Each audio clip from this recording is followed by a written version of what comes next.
C'est bon pour toi? One of the most beautiful cities of Europe. It is time that we in 21st century show that we are a mature citizens of this planet, that we want long-term well-being for ourselves and future generations. This is the opportunity. Save Soil is that moment.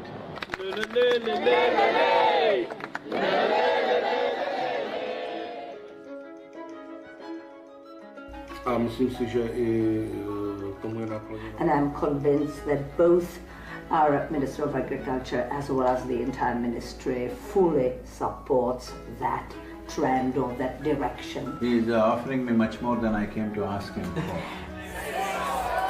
It's our common issue together. It's not for one nation, for one person, but we as people have to unite and to solve this.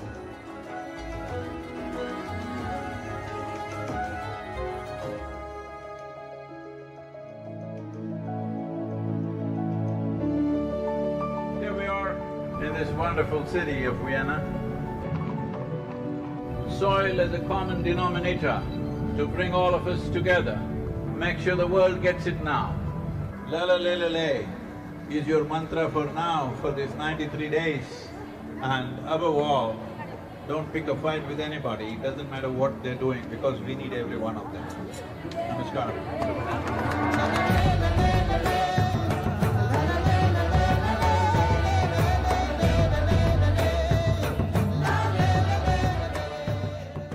Yes, I know war is an important thing, but it's such an important thing that we can do without in our lives. At least from here on, cutting-edge technology should not go into military weaponry.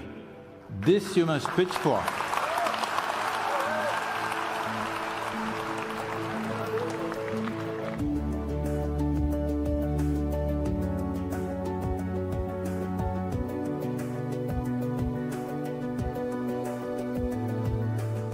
So, how do you feel here in Ljubljana in Slovenia? Feeling like it's home. Rešimo prst!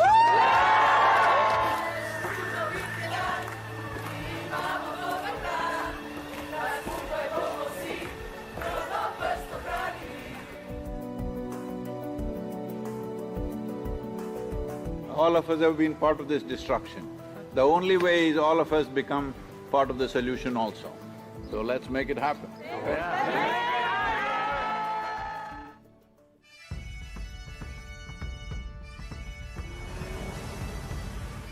Riding on to Italy. Italy is raining heavily tonight. Here in Venice, what a city! I am a huge admirer of Rome because whoever did it, their sense of geometry is so fantastic. The former president of European Parliament, he is 100% with us, and FAO is our partners now. And we are very happy that we are aligned in our message to high the profile of soils, and we believe that is very much needed.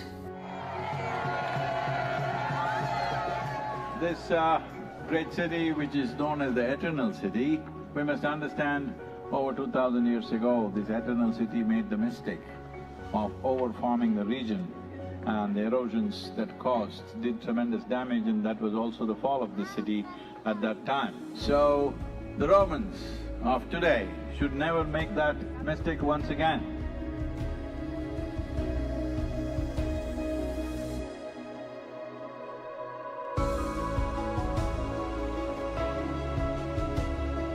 Here we are in Geneva. I think it's a message of urgency, but it's also a message of hope. So I would really like to thank Sadhguru for his leadership. The global movement led by him addresses the soil crisis by mobilizing people around the entire world.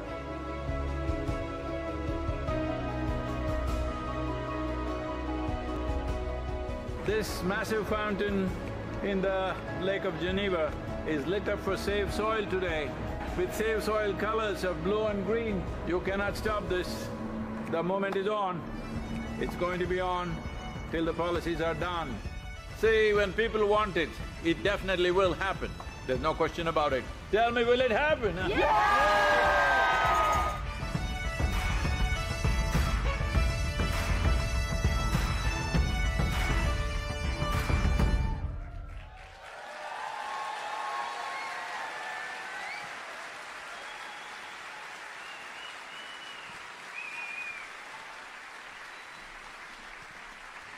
Quand même, hein. 30 000 kilomètres le périple, 30 000 kilomètres à moto seul pour changer le monde. Et je pense que sans joie, c'est pas possible. En réalité, la conclusion, c'est que dès qu'on a un truc important à faire, un truc un peu grave, quand on y met de la joie, forcément, ça donne des ailes, et ça donne des ailes aussi aux autres. Je vous parlais tout à l'heure d'un invité, un joueur de foot qui en a foulé des sols, donc, et j'ai le plaisir d'accueillir Louis Sarr. Et je l'invite à monter sur scène pour me rejoindre. On peut l'applaudir très fort.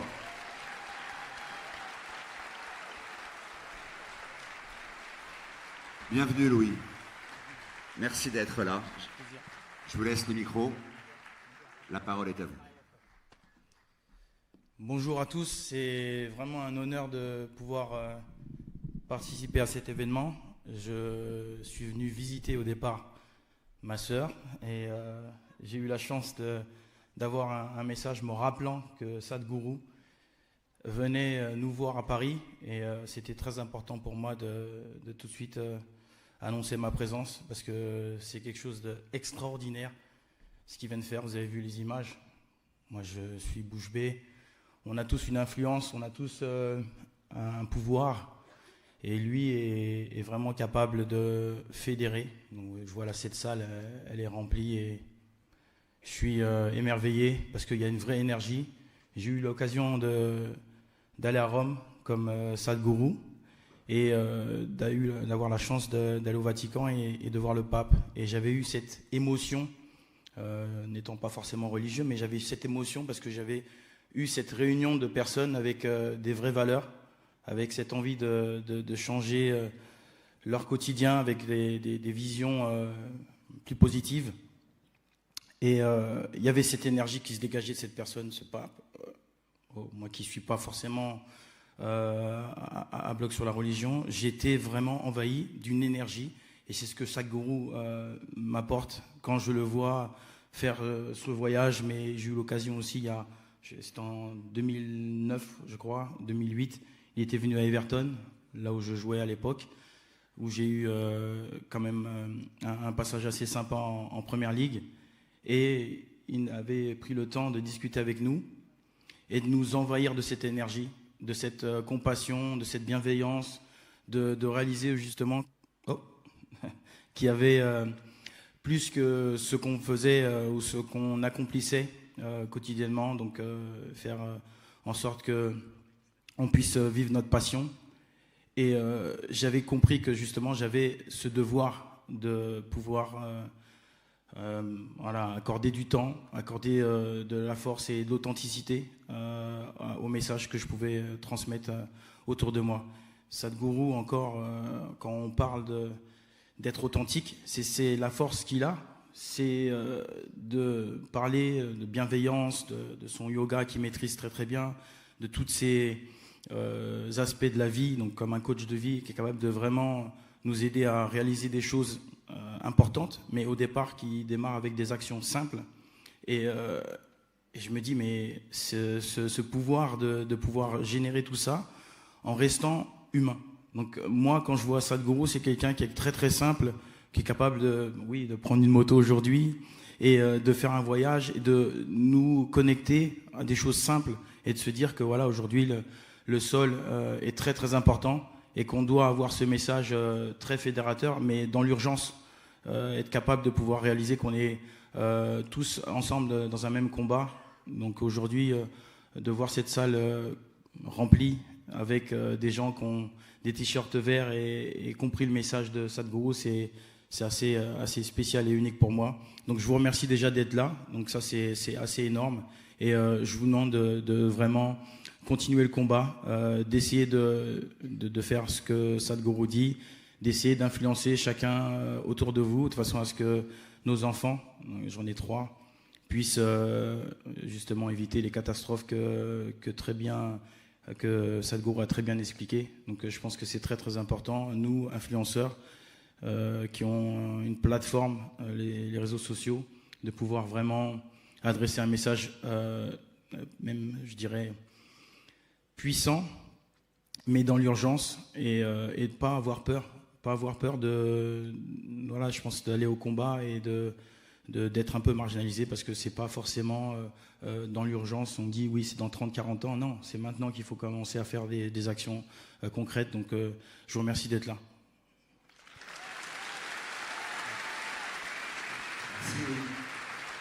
Merci d'avoir été là et embrassez votre sœur.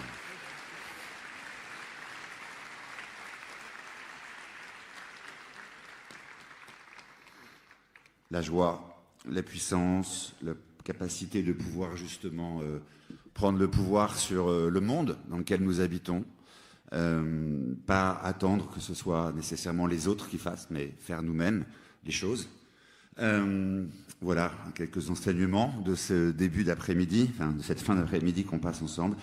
J'invite maintenant son Excellence, Monsieur Jawad Ashraf, ambassadeur de l'Inde en France, à venir sur scène pour nous partager ses perspectives. Bienvenue à vous, Monsieur l'ambassadeur. Welcome to you.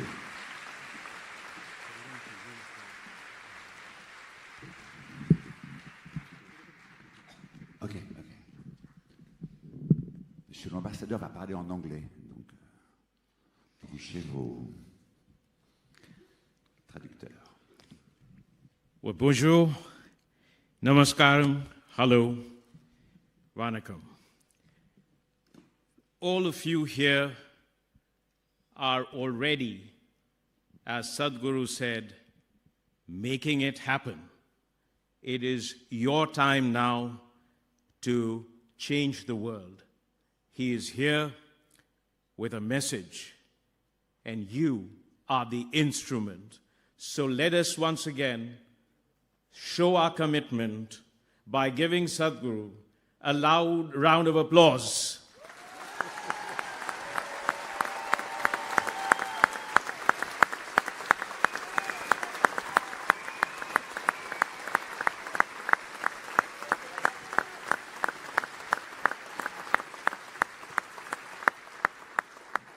Yes, he hears it, and the world will hear your voice when we speak in one voice and when we move with one spirit, with the joint hands of billions and billions of people. Every day we get up and walk on terra firma, the earth. But that's the one thing we take most for granted. But everyone here in Paris, everyone in France, everyone in the world wants fresh fruit, fresh vegetable, the cleanest, the greenest bread, the cleanest and the purest water. But that's not the only problem we will face. 33% of our land, 1/3, is facing problems. It's already degraded. In 60 years from now, the topsoil, which nourishes our life, which nourishes the planet, will be gone. But this is a responsibility that we, the present, who are in this world, bear towards our children and our grandchildren and the generations to come. Today we have to make that choice. Are we going to take the actions that we need to make sure that we leave the world more hopeful, more capable of sustaining life? Yes, all governments recognize the problem. We have the UN Soil Health Day, which is the December 5. We have 3 United Nations conventions that speak of soil. In 2015, the year we had COP21 in Paris, we declared it as the year of soil. Every government, the government of France, government of India, all of us take actions, make laws, make policies about soil to save our soil. But how many of us have heard it? Yes, I work in the government, I'm a diplomat, it's my job. But how many of us have heard of those laws, have heard of those conventions? Yes, we today talk about the carbon emission in the air, we don't speak about carbon in the soil. It is our job to make sure that there is more carbon going in the earth and less carbon going in the air. And the more carbon we put in the earth, the less carbon we will put in the air. And so when we speak of climate change, which we do every day, let us begin with basics. Basics are related to soil and the life it contains and the life it nurtures. And all this will happen only, not because of the laws we make, not because of the conventions we write, not because of the programs we put in place. The science is known. There's reams and reams of research. Oh, but where is the message? And it is this message, this idea of creating a mass movement that you saw on the screens today across the cities of Europe, joined by enthusiastic crowds, young children, adults, old people dancing with hope, with a purpose, with a cause to save the soil. And this is the stream in the start of the mountain, which will become a giant river of human awareness, social consciousness, social mobilization. And it is this mission that Sadhguru has launched on March 21 from London, and it is this message he will take to COP15 in Côte d'Ivoire and take it all the way across Asia and to Coimbatore in India. And today, we're privileged to have him here with us.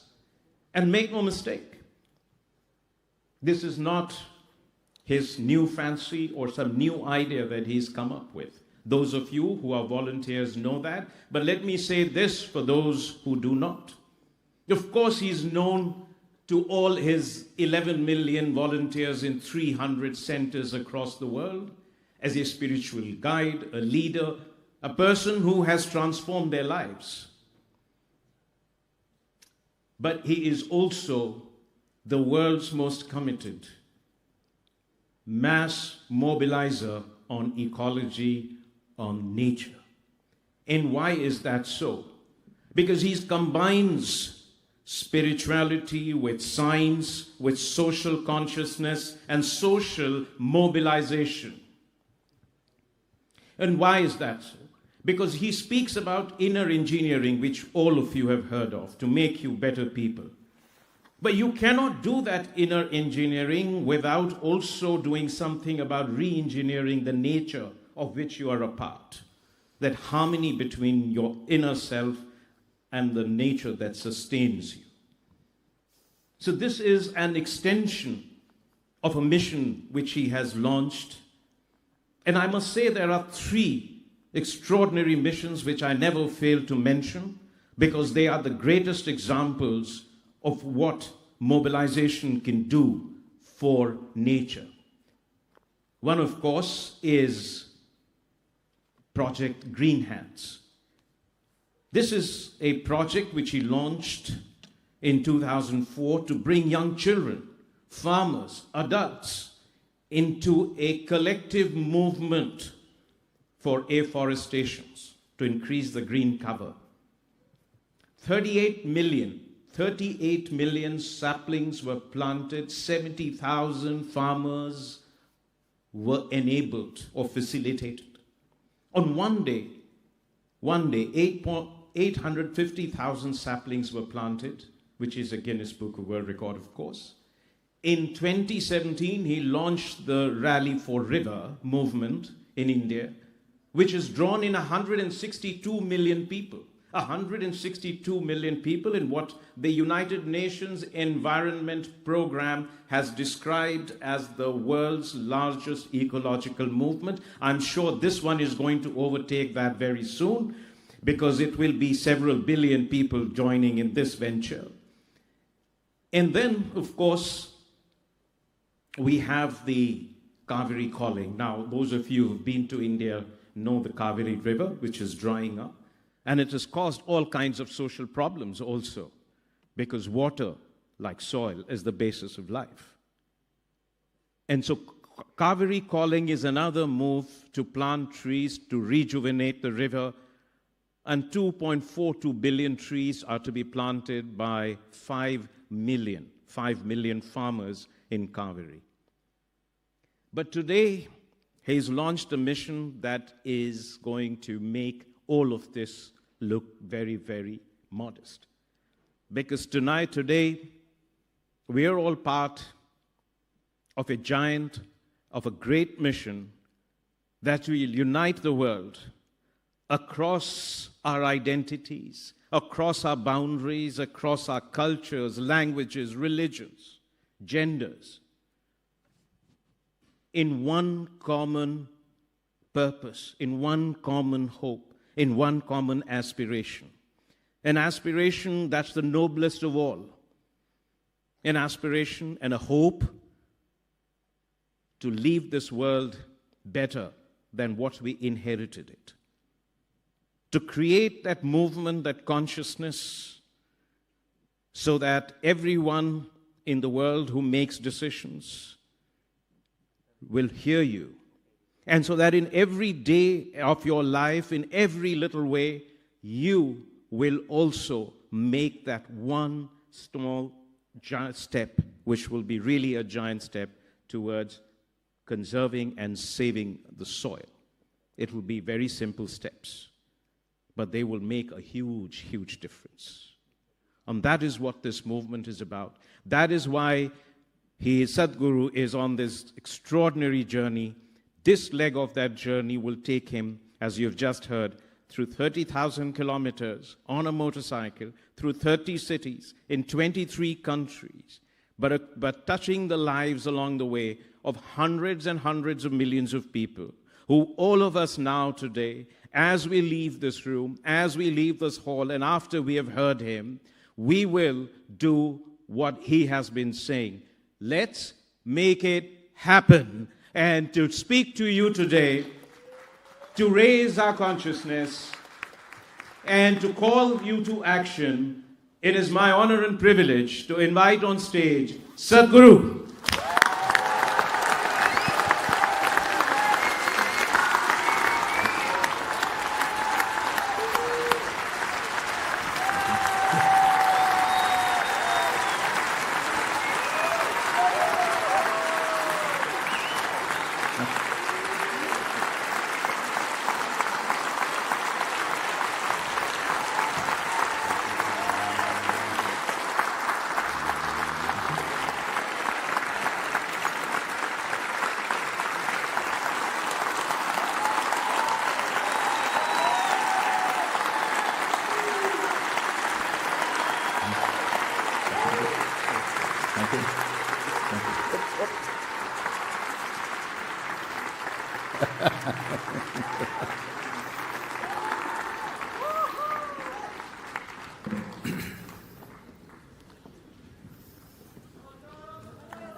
Thank you.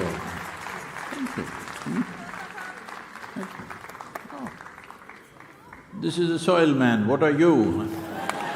This is a soil man.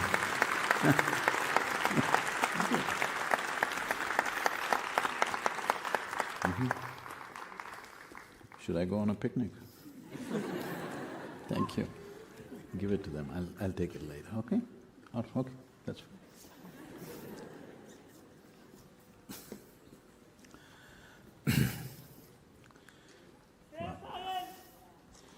First 1 minute I will speak in French and after that I will speak in English.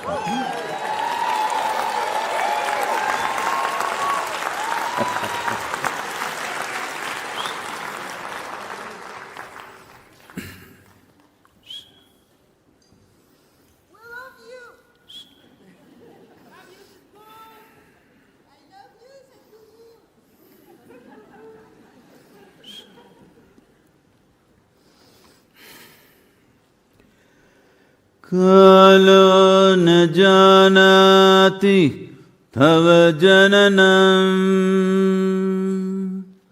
kalo na janati tava samapanam, drushto maya tava mahakara yogeshvara Kala Kala Yogeshwara Kala Kala.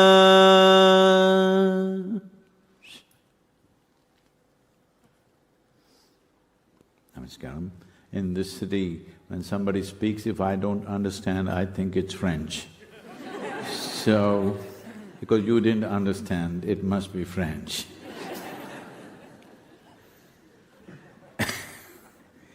So, what was I speaking in my French?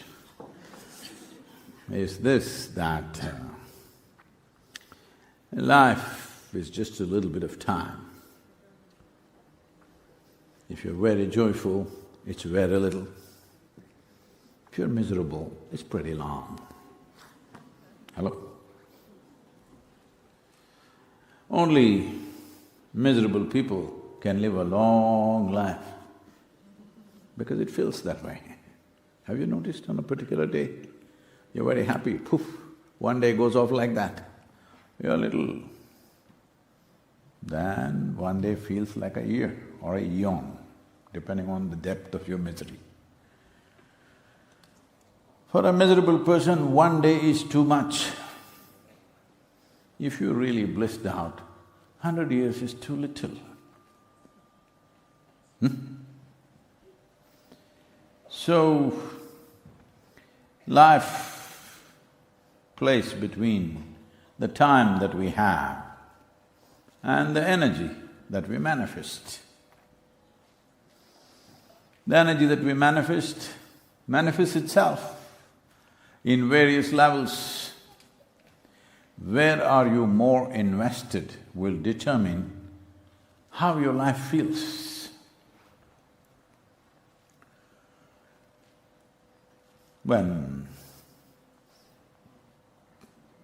Then the 7 disciples of Adiyogi asked Adiyogi, what is this complex creation made of? Where is it all coming from? How does it happen? What is the mechanics of this?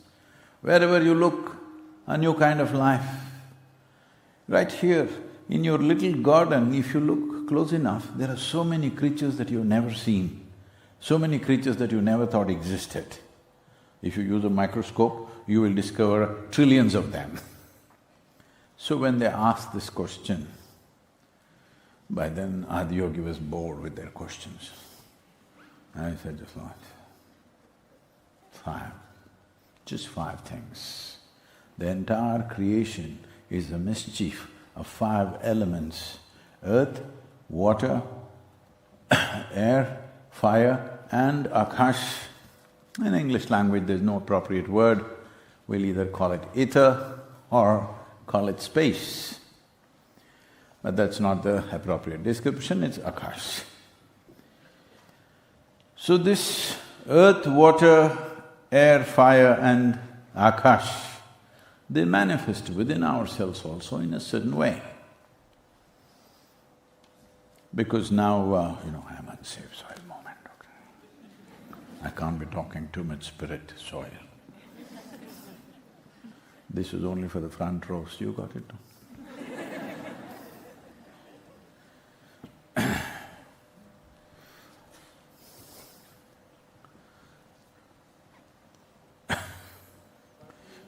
People keep asking me, Sadhguru, what is the secret? Hey, if I tell you everything, how is it a secret?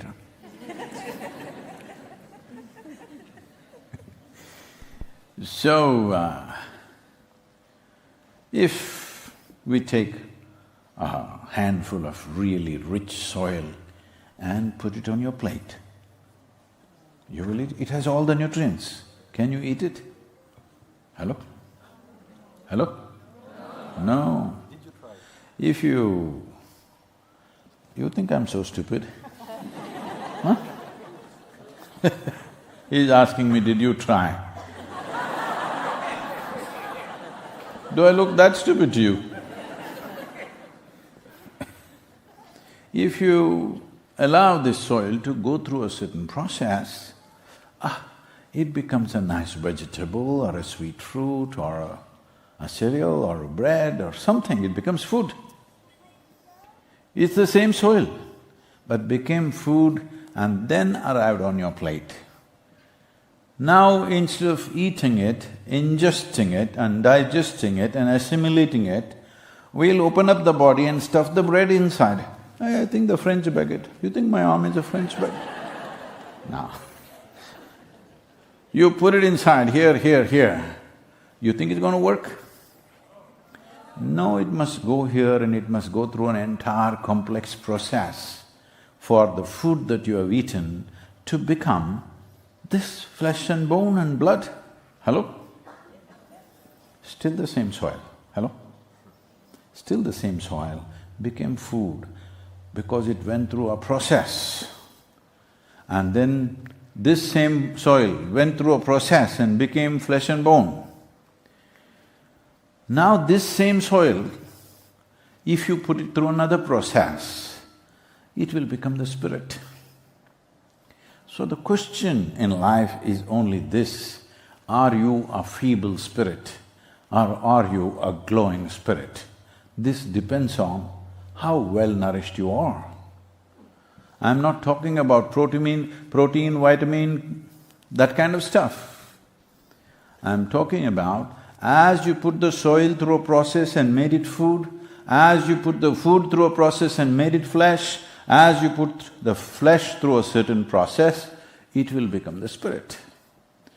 I'm using the word spirit in its essence as life is, not in scriptural terms, not in religious terms, not about you going to heaven. Hello, those. Are you feeling like you're in heaven? No, don't. That's not a good place to go. We've always made this serious mistake, which is also one of the causes for us to degrade the soil, to destroy the planet. That is, don't waste your time, it'll be on the YouTube, huh? Be with me. Don't do that, be with me, it's going on the YouTube immediately. Going with good cameras, not your phone.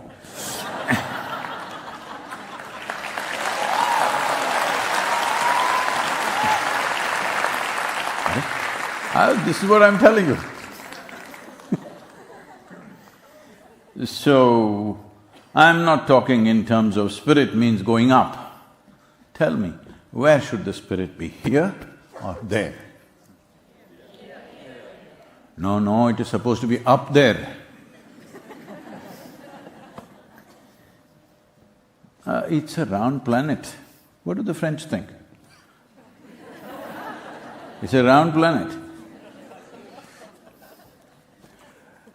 And it's spinning.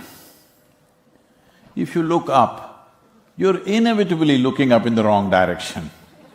Hello? If you were in Australia, how would you look up? Hello? I'm asking you.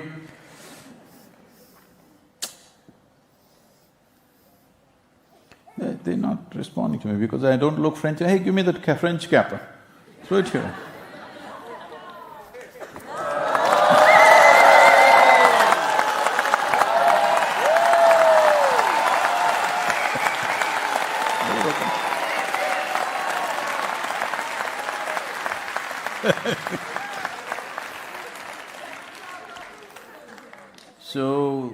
this is French yogi. He's making all the mistakes today. He's calling me a French yogi. This is what you need to understand. The word yoga means union, the word yogi means one who has obliterated his boundaries consciously. So this is not an Indian yogi or a French yogi. This is just a yogi.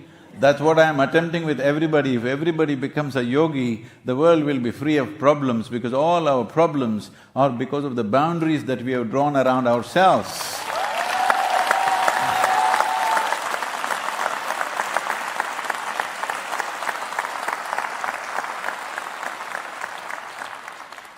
No, they may arrest me with this cap, it's okay. So, when we say spirit, we are thinking of something up there. No, a soil becomes a sprout, sprout becomes a plant. Well, people will say it's a seed, but seed is also soil. And then it becomes a flower. You can't believe the stinking manure made this fragrant flower, huh? But is it true? It is the more stinky the manure is, the more fragrant the flower is. Hello? So, it is this soil which becomes food, it is this food which becomes body, it is this body which becomes spirit. This is the evolutionary process. Not that the animal doesn't have it, but it's feeble. Not that every human being doesn't have it, but in some it may be feeble because they did not do the necessary process. If you eat the food, if you're not able to digest it and assimilate it, you would still be weak and malnourished, isn't it? This is the same way. You have a body that has come from the basis of this soil, but the next process, if you do not do, you will not have a strong spirit. Strong spirit means not you have a strong temper. Spirit means… see, body means like this, this is my body, that's your body. These two are two separate things. This is my mind, that's your mind. These two are two separate things. Here and there our minds may overlap, but still, that is your mind, this is my mind. Our bodies are very separate. Suppose I get buried in the French soil, and when you get buried after many years, 100 years later, okay? When you get buried, suppose they buried you right next to me, then you understand this body and that body are the same stuff. Hello? But for now, let's not go that far. But for now, your body is your body, my body is my body, my mind is my mind, your mind is your mind. But there is no such thing as your life and my life, your spirit and my spirit, there is no such thing. This is like… this is a living cosmos. You have captured some, I have captured some. How much will determine the profoundness of your life? It's like if two children are blowing soap bubbles. I'm being shot. Posing for the camera. Okay. So, because I'm in France, you know,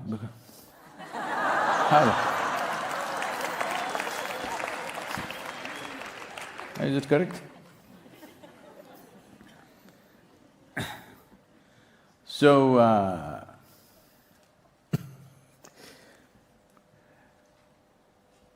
this two children are blowing soap bubbles, and this is my bubble, that's your bubble, no, no, no, this is my bubble, that's your bubble. Poof, it went. Then, oh, this is my air, that is your air. There's no such thing. So just now, your life is just like this. This is my bubble, that's your bubble. You captured some life, I captured some life. Now there are ways that you don't just gather a body or a body of information that you call as mind, but you capture more life. This is yoga, this is the spiritual process where you gathered much more life. Because you gathered much more life, your experience of life becomes very pleasant and profound at the same time. If you had this profoundness, you would not simply be restless. You wouldn't be, if you sit down, because it's so profound. Just being alive is more than enough. Because there is no profoundness, there is a desperation to be something more. All human beings, no matter where they are, what they're doing, they're trying to be something more than what they are right now, isn't it? If it finds a very basic physical expression, we call this sexuality. You're trying to include another which is not you as a part of yourself. It seems to work for a moment and then it doesn't. If it finds an emotional expression, we call this love. Emotionally, you're trying to integrate somebody as a part of yourself. There are moments when you feel like that, the two have become one, but you know, nothing against it, but if you intellectually try this, mentally if you approach this becomes ambition, conquest, or simply shopping. Because you're trying to make something that is not you as a part of yourself. If it finds a conscious expression, we call this yoga. Now people are asking, why is the yogi talking about soil? Because soil is the foundation of your life.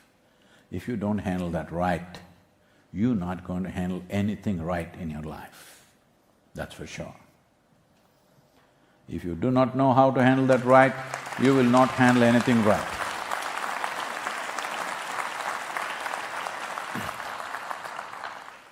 All the terrible statistics, we have spoken enough about it. Only 60 years of soil left, soil extinction, by 2045 there'll be less food and 9 billion people, terrible things that can happen out of it, dozens of civil wars by 2040. All this stuff has been already thrown out. If you want more horrendous information, you can go on the UN sites and look at it. There's a lot of horrible stuff. Yes. But I don't think I have to tell you more and more horrible things. If you're a sensitive human being, which I believe you are, one thing is enough to wake you up. Hello? Yes or no? One thing is enough. Why do I need to tell you 100 terrible things to wake you up? I'm saying this because generations of people have had this problem that they walk into the same stupid disaster again and again and grieve over the disaster. For example, the wars in the world. Every time it happens, oh, what terrible thing, it should not happen, look at the blood, look at the children, look at the women, what's happening, what's happening? But after 2 years, they'll be at it once again, somewhere else. Yes or no? Hello? Always been happening, isn't it? It's just that when it comes to our doorstep, we say it should not happen, and it's happening somewhere else, it's just news or it's just core. It's very important that we could become a generation who will mitigate disasters, not walk into them and then grieve over it. That's not the point. What is the point? Grieving over a disaster that we create. Best to mitigate it, isn't it? Best to turn back. So this is the opportunity we have, that right now, if we do the right things. When I say right thing, yes, Sadhguru, I'm rolling up my sleeves, let me go and fix my kitchen garden. Very cute, very, very cute of you. But that is not a solution. It's very wonderful for you to do that. But that is not a solution because 71% of world's land is under agriculture. Another 4.2% is urban land.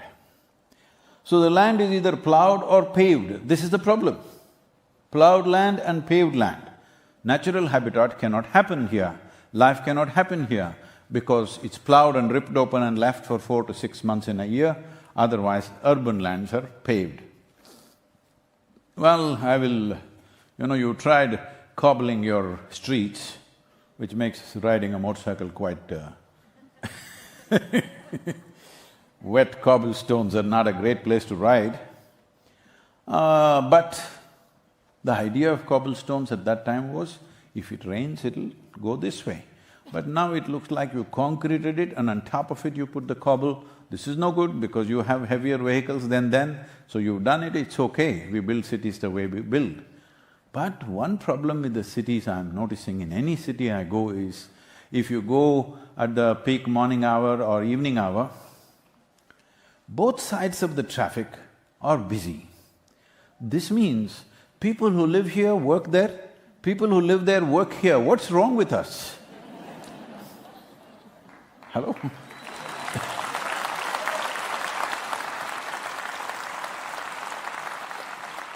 If only one side of the road is busy, we think, okay, they're going to work or going home. Both sides are busy means both the sides of the people are living in the wrong place or are working in the wrong place. Why are we not living and working in one region rather than living here and working there? Something we have explanations, most cities were done long time ago, we didn't plan it. It's time to think about it. Yes, even now, whatever the carbon footprint that everybody likes to talk, it's become a fashionable thing to talk about carbon, but I'm an oxygen person, is it okay with you? Hello? Is it okay with you? The carbon footprint that we're talking about, they're saying even with all the fertilizer, pesticide nonsense, if you create one apple, to transport that apple, let us say 3,000 to 5,000 kilometers, which is normally it is traveling that much for most countries, maybe in Paris, around you it may be growing. If it's a kiwi, you eating a kiwi? You like kiwi? That is traveling 12,000 kilometers. So if it travels 3,000 to 5,000 kilometers, that apple, its transportation is causing 9 to 12 times carbon or fossil fuel than what it takes to grow it. If it grew right here, that would be cut down significantly. But now it is grown somewhere else and from there it comes. A grain of wheat a grain of wheat in transportation has 7 to 10 times larger footprint than its growth, than its agricultural imprint. We need to think, isn't it? Hello?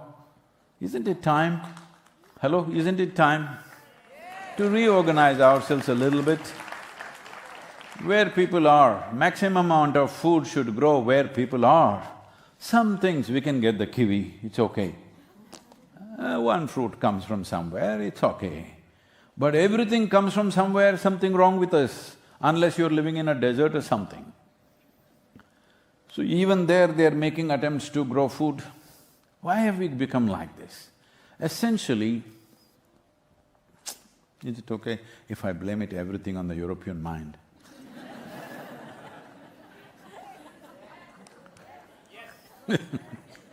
No, it's not all their fault, but they played a significant role. One thing is, the European mind started thinking, if anything has to be good, it must be in straight lines like this.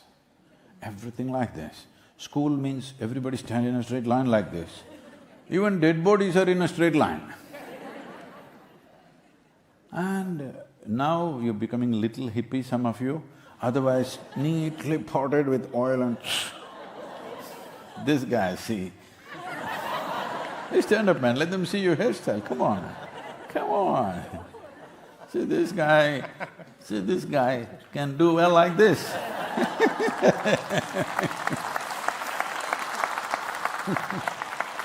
It's okay, because this is the design of nature, simply like that. But everything like this, everything like this, everything like this. So in the same effort, we made our agriculture also like this, proper lines. It must be straight lines like this, everything in that way. That's not how land is. Have you seen at least the contours of the land, how it is? In India, now they're also trying to imitate the European structure. Otherwise, if you look at it in various places in India, the farm fields are made like this, like that, like that. Why? Because the soil is like that. The soil that's here and the soil that is just over there is very different. Accordingly, they built the structure of the farm that according to the soil types, they went like this, like that. Now, whatever the soil, we ignore it. Boom, straight line. Because our machines demand straight lines. Well, we could build different kind of machines. Hello? A damn machine which goes only straight. Why? We can build a machine which goes like this. You can imitate an ant and build a machine, it goes whichever way you want. Yes or no? So these straight lines and straight lines people did not understand nature, there are no straight lines. Everything is like that, all right? Just to tell you, there are any number of examples. One striking example is this. In the prairies of America, the grasslands, I'm talking about prairies because prairies is one of the biggest disasters on the planet. In 1930s, you heard of the Dust Bowls in America? Hello? Where millions and millions of tons of dust or powdery soil flew with the winds and came to the East Coast. People experienced the Dust Bowl in a big way because New York City and Washington, mostly New York City, I think, New York City got inundated with sand and soil. The buildings stopped this soil and huge heaps, millions of tons of soil landed on New York City. To see where this is coming from, the President of United States at that time traveled all the way to the prairies to see what's happening, and then he said, we're losing America. Because once the soil is lost, America is lost. We're really losing America, we must do something. And they formed a new institution to control that. Even today it's functioning to some extent, but only to some extent. So why this happened was, when the Western farmers went there, you guys, it's okay. When the Western farmers or European farmers went there, they were in the straight line mindset. They thought this whole land is left wild, nothing is made use of, it is not in use. But there were over 25 million Native American people living in that land, and they were farming for many, many millennia. But their farming was such, they farmed in tune with the nature. And one important aspect is, in the prairies, there is what is called as a prairie dog. A prairie dog is actually a rodent, a larger size, and these prairie dogs have dug tunnels like your lungs in the earth. In that sandy desert, semi-desert kind of grassland, they have dug tunnels, millions of miles of tunnels right across the prairie. So the Native American tribes at one time said, when the prairie dogs are not there to cry for the rain, this will turn into a desert. Something like this, I'm paraphrasing. Because the prairie dog was the indicator of whether the land thrives or not. So they grew their food, cultivated in such a way they don't disturb the prairie dog. What natural vegetation was there? They just enhance those plants which are more useful to them that they can consume and reduce the other things a little bit and manage this. In a selective way, they burn down a few things and manage this. When you go there, it didn't look like it was being farmed, but it was being farmed for thousands of years. But without destroying the soil, without destroying this, they gave tremendous significance to the prairie dogs because they had dug up millions of miles of tunnels inside the grasslands. Because of this, when the moon came up, let's say a full moon or a new moon, when that happened, when the tide rose in the oceans, here also a tide rose. From within, the water rose through these tunnels and came up, and the surface got the moisture because of the prairie dog tunnels. This is why they said, if the prairie dogs are gone, then there will be no rain. Because the moisture or the water levels came up and the moisture came up, what is called as transpiration happened and it rained. Every time the water came up like this in the prairie dog tunnels, it would rain. Now when the European farmers went there, they couldn't understand, they thought these rodents are a big problem and they tried to shoot them, but they were in millions. Then they poisoned them, then they did all kinds of things to eliminate those prairie dogs, just one species. Just because of elimination of one species, the prairies largely turned into dust. When the wind blew, it just picked up millions of tons of soil and it came and landed in New York City? No, it did not. Just a little bit got stopped by the New York City buildings, the rest of it went into Atlantic, of course.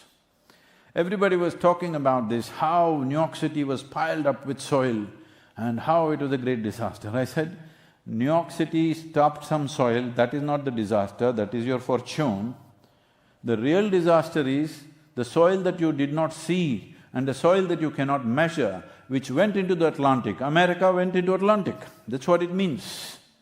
Your topsoil went into Atlantic Ocean means your livelihood, your well-being flew into Atlantic. Only a little bit got stopped by the New York City buildings.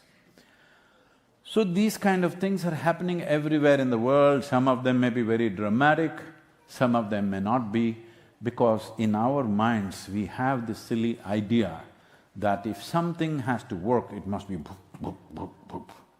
All lines, factory lines. Even our schools are run like factory lines, unfortunately. Children don't come one kind, we must understand this.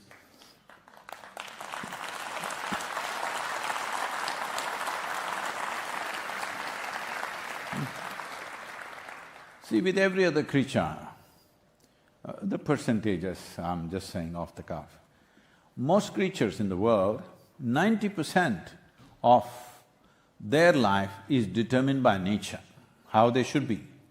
Only 10% latitude is there for individual dog, individual tiger, individual elephant to find its own little latitude, 10% freedom. But in the case of a human being, only 10% is determined by birth, 90% is left free. This is what human beings are struggling with. Because, see, if you were born as a tiger, if you ate enough food, you would become a good tiger. Now you're born as a human being. To be a good human being, how much nonsense you have to do? And still you don't know where you stand. Hello? When you're just about thinking you're doing good, your teenage children will come and say you are no good. Not happened to you yet? Hello? Yes, yes. These days they don't wait till teens, they tell you when they're 8. So, a human being's problem is not of bondage, human being's problem is that of freedom. Don't know how to handle freedom. If you were also put between two lines, this is all you can be, it would be so simple. Now even to sit peacefully has become a massive problem because nature has left you free. For everybody 2 lines, for you no top line. That's what human beings are suffering. But nature trusted your intelligence and opened the doors of the prison that was there for every other creature. Shall we exercise it? Hello?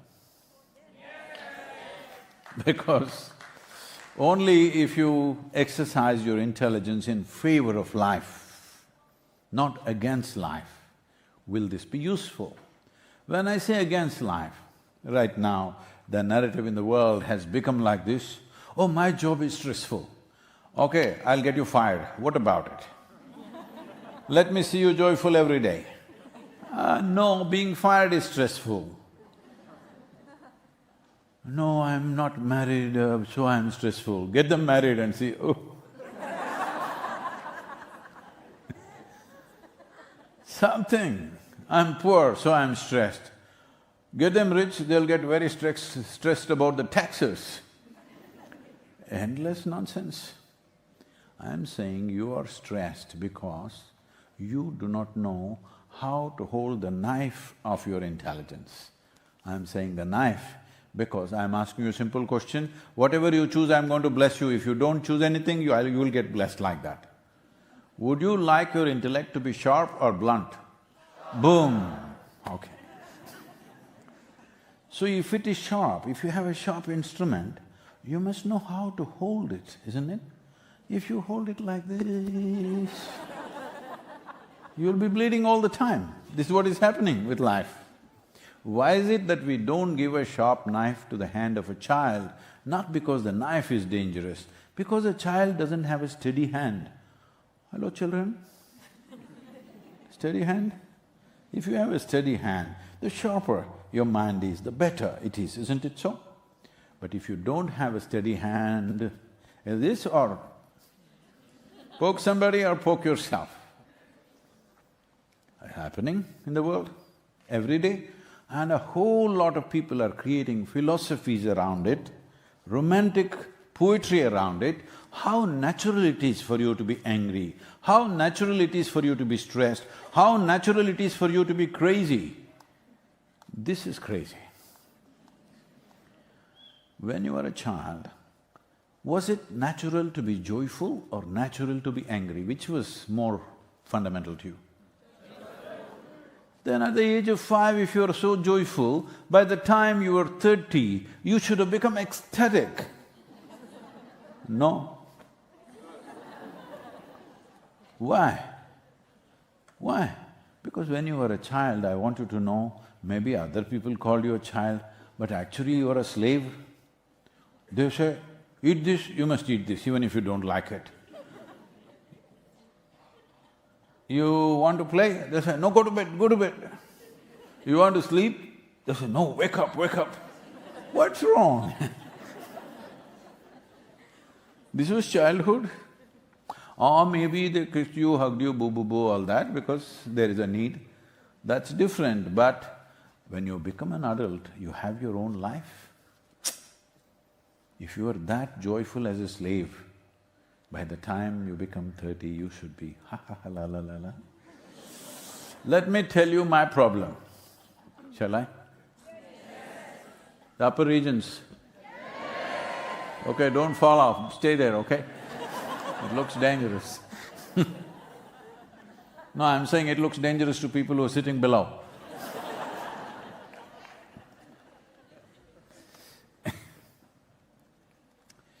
When I was 25 years of age, I stayed there, okay? When I was 25 years of age, one afternoon, I realized if I just take my hand off my mind,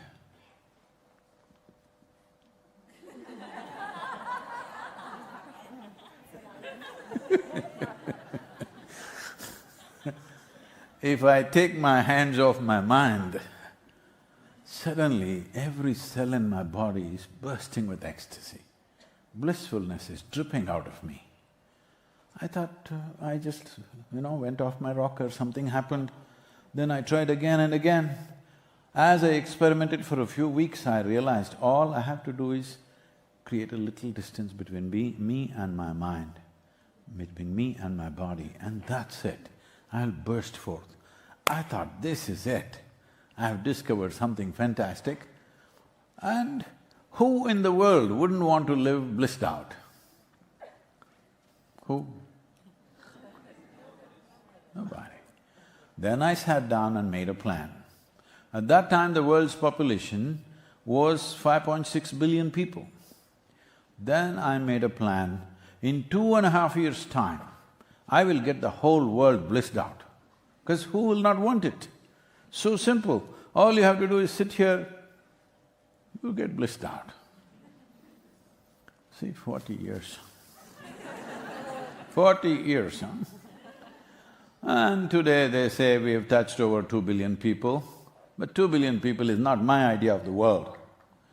And because of this terrible failure, Now with soil, I've come to 4 billion from 8 billion. Instead of asking the whole population, I'm just asking for half the population. Will you make it happen, huh? Only half the population.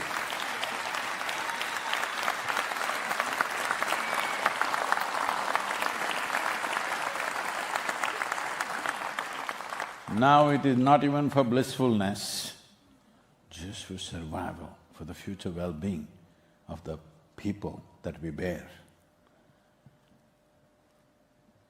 Well, today UNFAO is saying that the soil or the food that we are eating right now belongs not even to the little children that you see here, it belongs to the unborn child.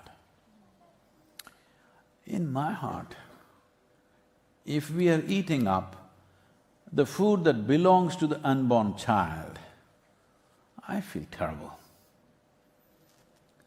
I think this is a crime against humanity. I would like to see we don't continue this way, and there is a way to do it. This is what Save Soil is about, to bring about the needed policy change. When I say policy change, once again, people are propounding complex policies which cannot be implemented anyway. They are good conference material. A whole lot of people make living out of conferences, I want you to know. Because I used to go to these world peace conferences for a few years, then I realized it's their profession. I'm the only idiot sitting here thinking there's going to be world peace. They're all thinking more conferences and more conferences. I stopped going to those conferences. So right now, this environment also should not become more and more conferences. Action needs to happen means, action must be simple enough that we should be able to implement it globally, not some complex mechanism that nobody can even understand properly. The simple thing we are asking is this: raise the organic content. Don't talk about organic farming, regenerative farming, this, that, science about it. Leave that. That science is for scientists to propound. The simple thing is this: beneath our feet, in the first 15 to 18 inches of soil, there are trillions of organisms who are the foundation of our work. They are our ancestors, really. Without them, life would not have happened. I can go into various scientific aspects of it, how it is, but you know, even in your very body right now, 60% of your body is actually microorganisms. Only 40% is your parental genetics. 60% is just microbes, because your body is just a reflection of the soil upon which you walk. It is a consequence of that. Approximately 1 billion years ago, one very smart fungi— have you seen a smart fungi? Hello? Have you seen a smart fungi? You must. Or maybe it was an algae, we don't know. What do you say it in French? Fungi and algae?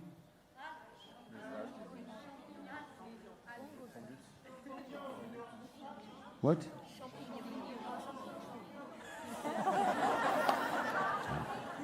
Okay.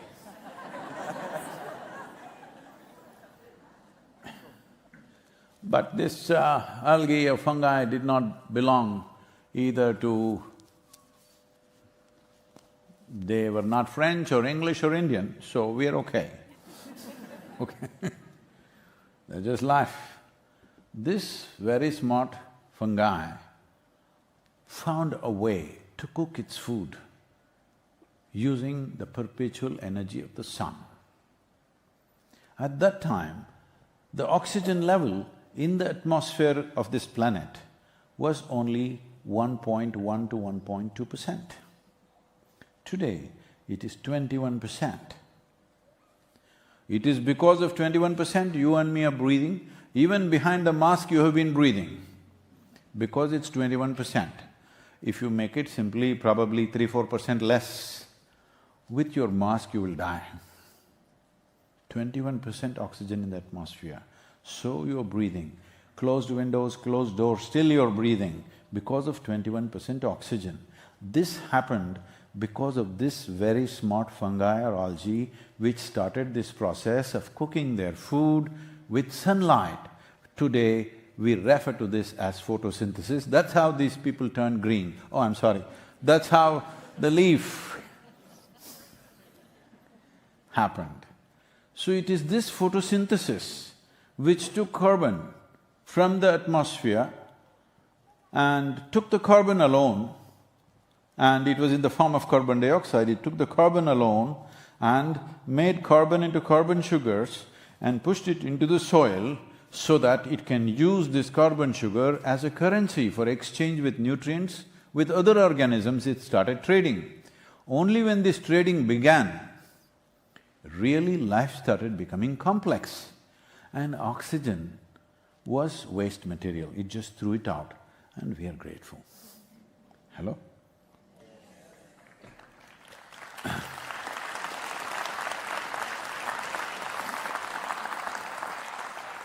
It is from this slowly we came to a place where complex plant life happened, out of that many very complex animal life happened, and we happened, all right, as human beings.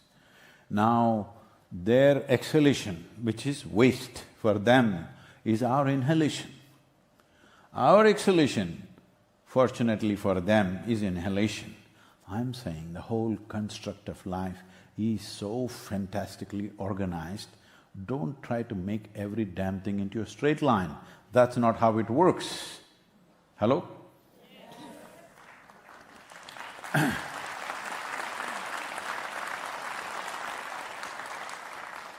This oxygen content is now under a big threat, because in the last 1,000 years, the photosynthesis on this planet has come down by 85%, because over 70% of the land is plowed and over 4.2% of the land is paved.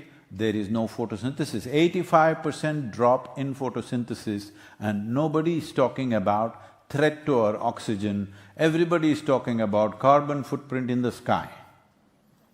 I am not saying carbon footprint is not an issue, but whatever the carbon footprint, if we increase the green cover on this planet by approximately 10 to 20 million square kilometers, then this carbon that is there in the sky, what we have emitted in the last 100 years, can be sequestered in the next 12 to 15 years' time.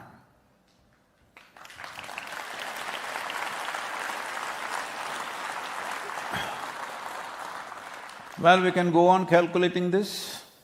One reason why everybody is talking about carbon footprint and not oxygen levels, why everybody is talking about carbon in the atmosphere, not carbon in the soil. Soil has 3 to 4 times more carbon than the atmosphere, but nobody is talking about it because it's not easily measurable. So it is like this. You want to measure the depth of the ocean, but you have a foot scale. With a foot scale, you did this and said, okay, it's 10,000 feet. What is this? Just admit that we cannot measure this. Hello? Should we not admit, when it comes to nature and creation, there are many things we are not able to measure, we are not able to quantify? Openly, the top scientists in the world, the soil scientists in the world, are openly admitting that we do not even know 1% of the species which exist in the soil. When you know 1%, what right do you have to make big decisions about it? Keep it the way it is, damn it, that's all there is.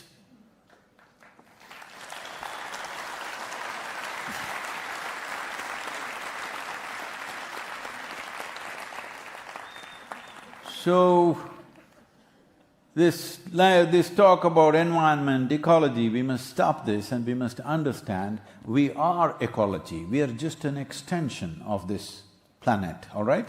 Just a lump of soil. Just nature gave us the freedom to prance around, that's all. Otherwise, We just pop up and pop down. Hello? You are thinking you are one great life. As far as soil is concerned, it is just trying to recycle itself. You're just one blob. Yes, this self-significance of the human being, that as if we are here forever or we are top of everything, we are not on top of everything. We are on a tiny little mud ball in the middle of nowhere. We don't know where the hell it begins, where the hell it ends. Somewhere, one tiny little mud ball, and we are thinking we are everything. This must go. Right now the problem with humanity is this. See, in this cosmos, we don't know where it begins, where it ends. In this cosmos, this solar system itself is a tiny speck. In that tiny speck, planet Earth is a microspeck. In that microspeck, Paris is a super microspeck. In that you are a big man. This is a serious problem.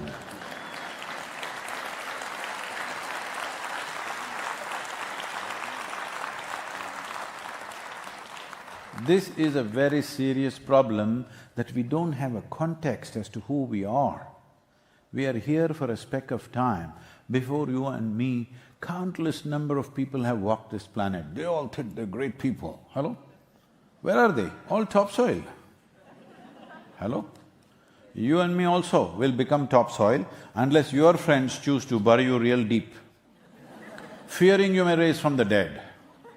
You know, there have been such campaigns. This happened. There was a couple in Texas. Anybody from Texas? I'm making sure before I tell a joke, okay? Because Texans carry guns, you know.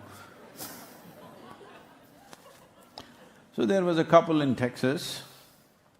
They got married and it was their dream to go to Jerusalem, the Holy Land. But you know, marriage, honeymoon, then after that children came and children, then children went to school, then children, their children came and you know how it happens. It happened like that. Now they were in their mid-70s.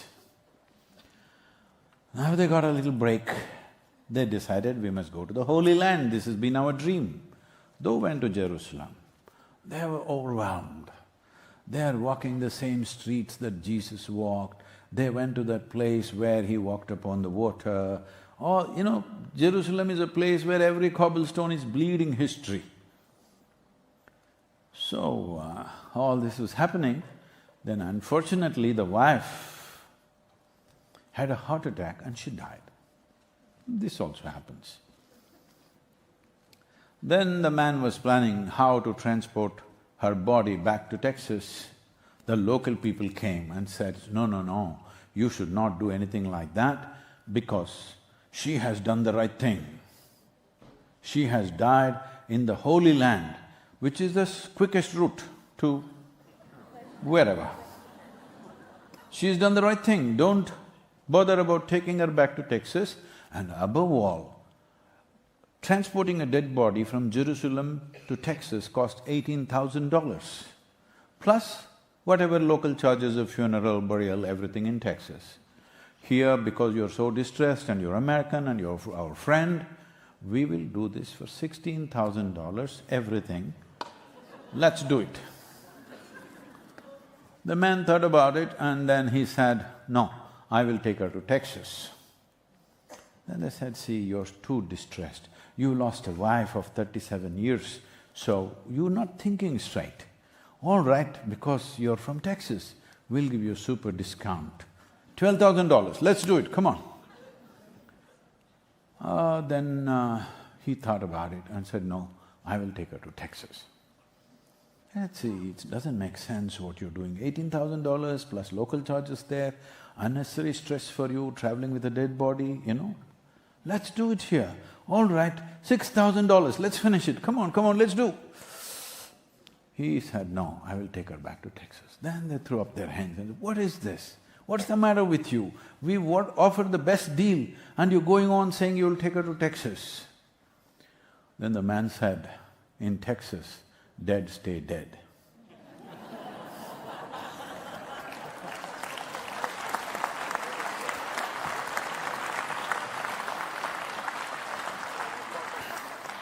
Everywhere, dead stay dead, and that's how it should be. The living must live as full-fledged life. Full-fledged life means, if you are a mango tree, you must bear the maximum number of mangoes. That is a full-fledged life. If you are a butterfly, you must be more colorful, as colorful as possible and flap around as much as you can. If you are a human being, now it gets complicated. What is full-fledged human being?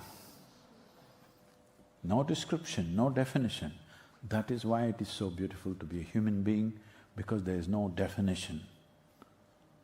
You could be anything you want.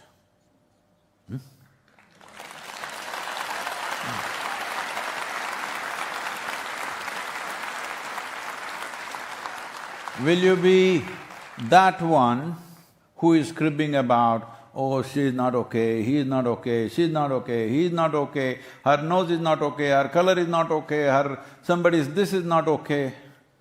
Or will you be a joyful, blissful human being? Doesn't matter how somebody else sees, your wonderfulness, you don't surrender to any damn thing in the universe. Hello?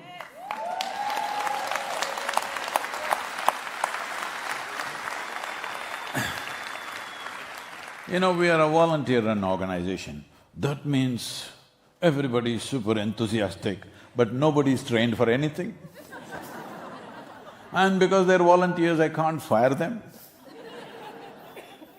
They were employees, you could have said fired. They're volunteers, you can't fire them. They're there with their heart hanging out. How do you fire them? You can't fire them. If you work with such people, you will go insane in no time. But that's my job. So people come to me and say, Sadhguru, I can't work with this guy, he's so horrible. Oh, she's like that, I can't work with her. I say, see, in this world, this is how people are. Like this, like this. Whatever you tell her, she keeps shooting me. Like this, like this, like this, like this, like this. This is how people are in this world. If you think what you are doing is very significant, you have to work with all these horrible people. But if you want to work with ideal people, you must go to heaven and today. Hello? Those of you who know there is a better place than this must go today, isn't it? Why are you postponing? Hello? This is a very horrible thing that you're doing to yourself and to others, that giving them the idea there is a better place than this. No, this one, if you make this one into heaven, you will make your surrounding also feel like heaven.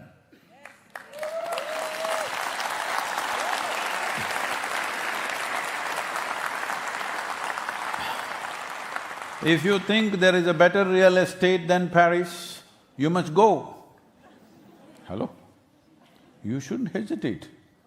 See, if you are sure there is a better place than this, you should go ahead of me, because if a horrible guy like me comes there, what will you do? There also I won't leave you alone, I will keep on pointing out what's wrong with you. So you must go, if you know there's a better place. If you do not know whether there is a better place or not, make this the best damn place to live in. In this effort, soil is the most important part.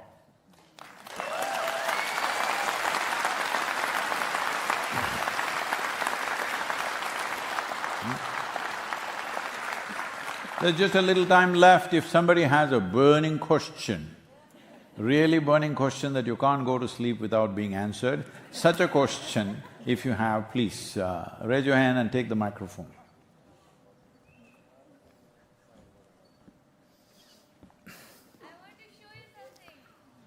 Question time, showing we'll do later. I know you're beautiful. This is a child. Come. As they're asking questions, you can come. Yes, question. Hello. Whoa. Soil. Okay.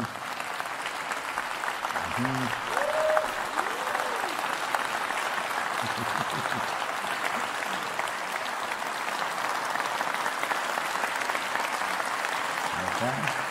Thank you. Thank you. Okay. Hello?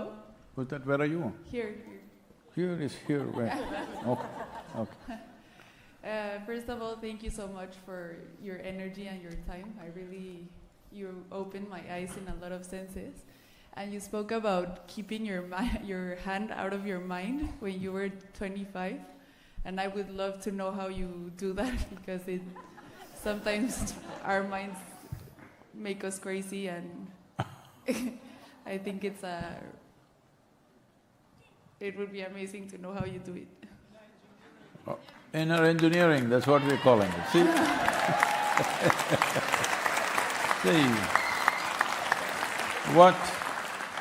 See, right now, if you say, this building is well engineered, what do you mean by that?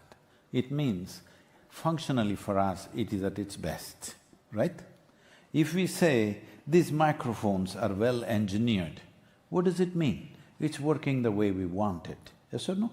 If you say a car is well engineered, what does it mean? It drives the way you want. So, if you had a car, you drive? What do you drive? I don't have a car, but I drive. What do you drive? A car. Okay.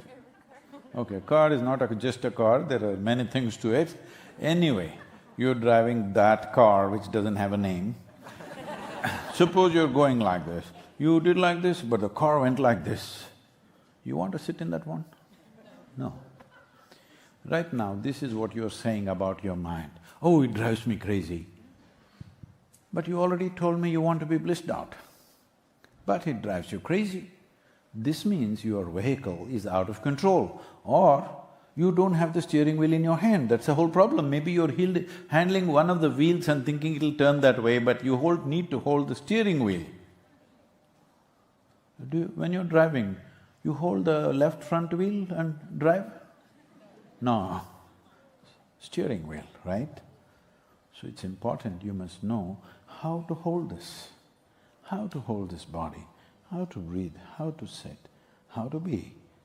First of all, with the body, just knowing how to manage this. People are asking me, Sadhguru, at 65, how are you riding 30,000 kilometers?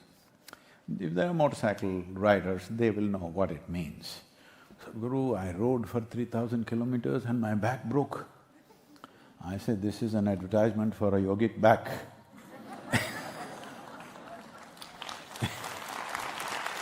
Because in the physical body, there are many aspects to it, many aspects to it. One important aspect is the geometry of your body, how you stand, how you sit, how you breathe, how you hold yourself. Similarly, there is a geometry to your mind, how you hold your mind. See, in any machine, least amount of friction is considered a good machine, isn't it? Hello? If something is well engineered, with least amount of friction, it is functioning. If you start your engine, if it's a then you know, too much friction. So right now, what you call as stress, what you call as anxiety, what you call as it's driving me crazy is too much friction. So friction means the different parts are not well engineered. They're not geometrically congruent, so any movement hurts. So people think their work is causing stress. Get them fired, will they be happy? No. They think their marriage is causing problems. Get them divorced, will they be happy? No. Most of the time, no, they will just suffer. They'll suffer this, they'll suffer that. So if you're suffering this and that, both situations, it means you're suffering yourself, isn't it so? So, this needs to be engineered. This is a very simple process, but the problem is, we want to conquer the world. if you don't take charge of this, you can go and sit on top of the North Pole and say, I am the emperor of this planet and still be miserable. Happening or no already to people? So, this is one thing. As it is important to arrange our outside well, because if we arrange our outside well, we will have comfort and convenience in our lives, which is also important to function well in the world. But if we arrange this properly, we will have joy and well-being, which is the most important for you to function well in the world.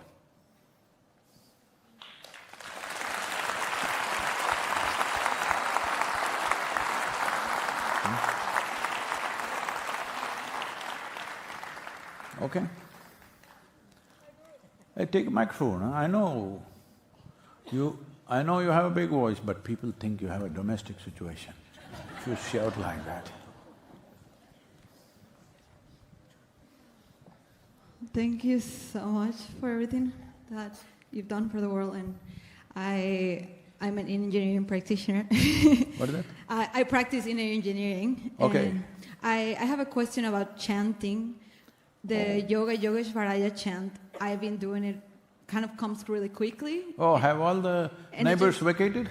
Yeah, it just keeps repeating it quickly, and I was wondering if there's a difference between doing a chant on a normal and slow pace or doing like Yoga Yogeshwaraya, Bhuta Bhuteshwaraya. No, it depends. If you want to evict the neighbors, you do it like that. Thank you. It all depends what's the objective. Last question, let's take just one question. Hey, have some gender parity. Give it to a man, please, poor man. Hello, Mr. Sadhguru. My name is Kovathanan Kaliappan. I'm from Coimbatore. I would like to start my speech in Tamil. Don't want. Yadumure Yavarum Kelir. I would like to be that person. Everyone in the city is yours and everyone is your kith and kin citizen. It's told by Purananur 4,000 or million years back. This is a question time. Yes, I'm coming. I apologize for it. So the question is, I appreciate your effort for save your soil and all the… No, this is our problem. What's your name you said? Govardhanan Kaliappan. Govardhanan. Yes. Listen to me. Yes. This is not my planet. All I have to do is, if I want to avoid the 2045 when they're expecting food shortages and civil wars, I just have to die 10 years early. No problem with me. It's you and many others, so it's your planet. Don't tell me it's my project. No, of course, everyone's project, everyone who's involved in it. Don't say everyone's project, just say my project, you say. Okay, my project it Yes, is. let it be I'm so. honored, thank you.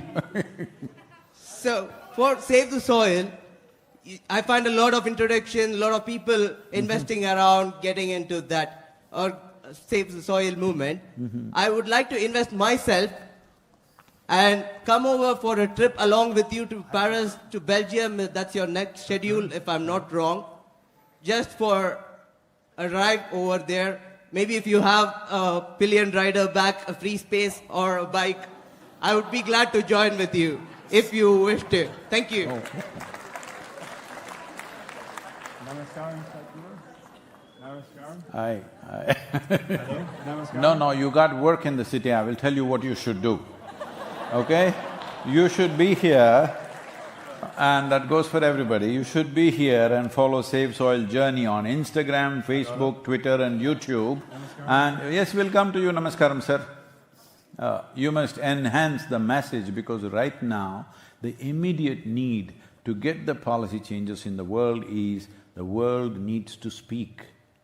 Oh, the world is going to speak. Heck damn it, you're the goddamn world. Hello?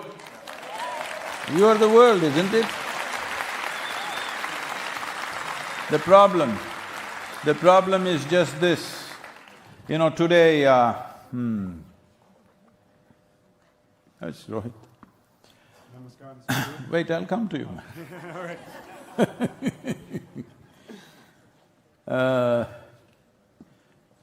Today, Today we have signed an MOU, or yesterday we have signed an MOU with 4 per 1,000 organization here in France. This 4 per 1,000 is a commitment that they made in 2015 to increase 0.4% of organic content in the soils around the world, particularly France, so that in 10 years' time it'll be 4%, apart from what is already there, about 1.48% is there, plus 4% would be nearly 6%, which would be a fantastic development. So yesterday I had conversations with them, and when I asked them, is it being implemented? No, from 2015 you made the decision, but it is still going on, the debates and conferences are going on. It's time to implement it. For that to happen, the people need to speak. Why the government hesitates is, if they invest in something which will bear result after 10 or 15 years, are the people with them or not? They don't know. Hello? They don't know. You have to give this confidence to them. Right now it's election time especially, you have to speak on the social media in whatever way. The toolkits are there on the SaveSoil.org, how to do it. You go there, educate yourself, or find a person who knows something about it and speak. This is the time to speak. I am not asking you to go and farm, at least speak. Instead of sending silly messages on a smartphone, use it as a powerhouse to transform the world. It's possible to do that.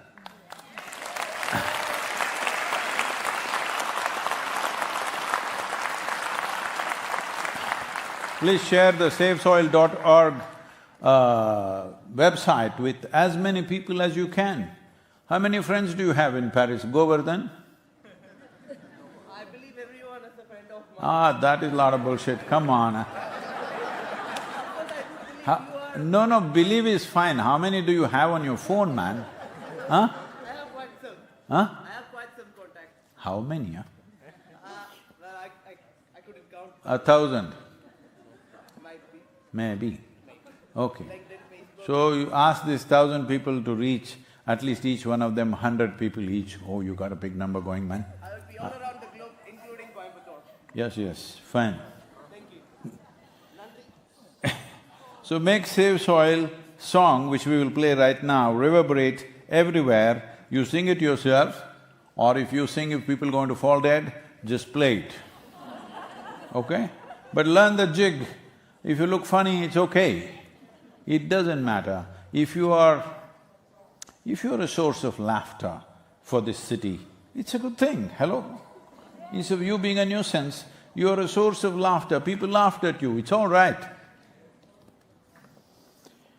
Have your children… In India, the Isha homeschool children took a commitment that they will make 10 million children in India write to our Prime Minister. Right now, 10 million have not happened, a few 100,000 letters have inundated Prime Minister's office. You think he can ignore it? Hello? Even if 1 million children in France write to your new Prime Minister or the same Prime Minister, whoever comes after the election, if even 1 million children write, you think they can ignore it? Please make it happen, huh?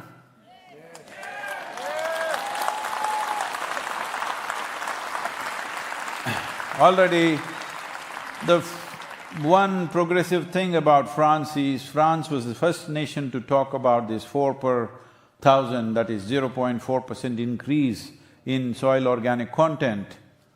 And they committed to this, they tried to push the world towards it. They've not been successful in terms of action, but they will not be successful in action unless the people of, the French people say, we are 100% with you if you do this. You have to express that.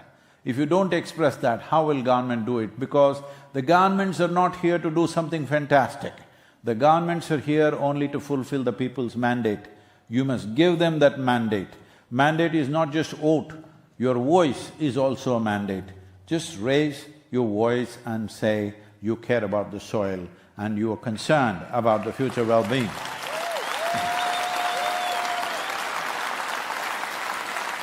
So as a part of this, you can download the Save Soil stickers and make sure your vehicles, that nameless car, it must have Save Soil sticker at the back and front, okay?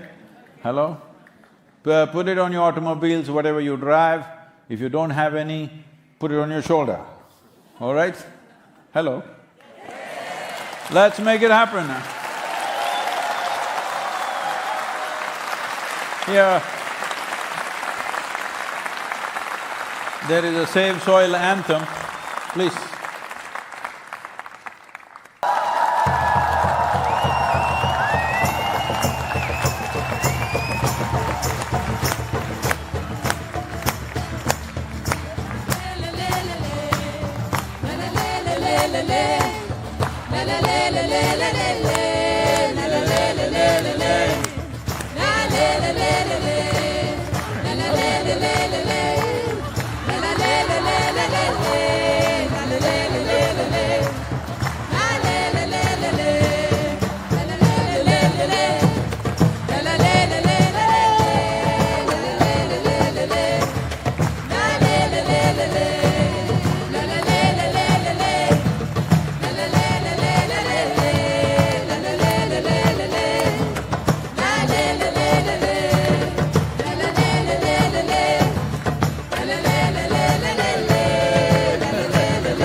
Ensemble aujourd'hui, c'est éveiller les consciences en sauvant le sol.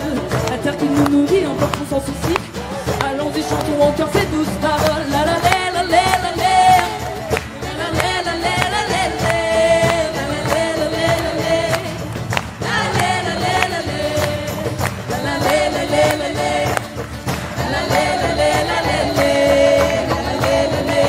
Let's make it happen. Let's make it happen.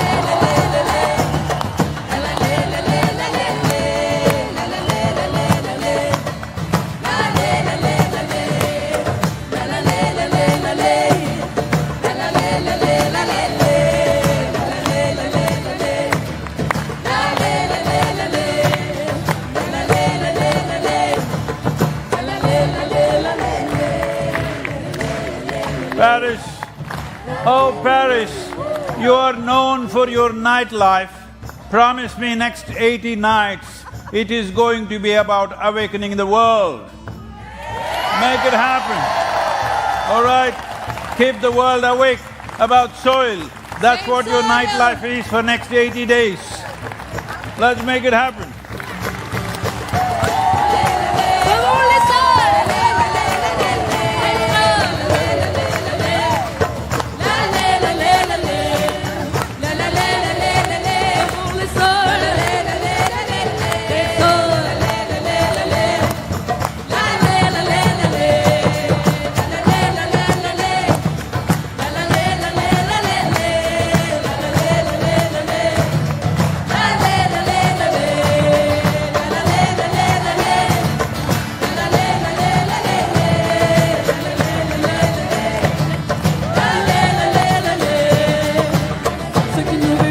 Ensemble aujourd'hui.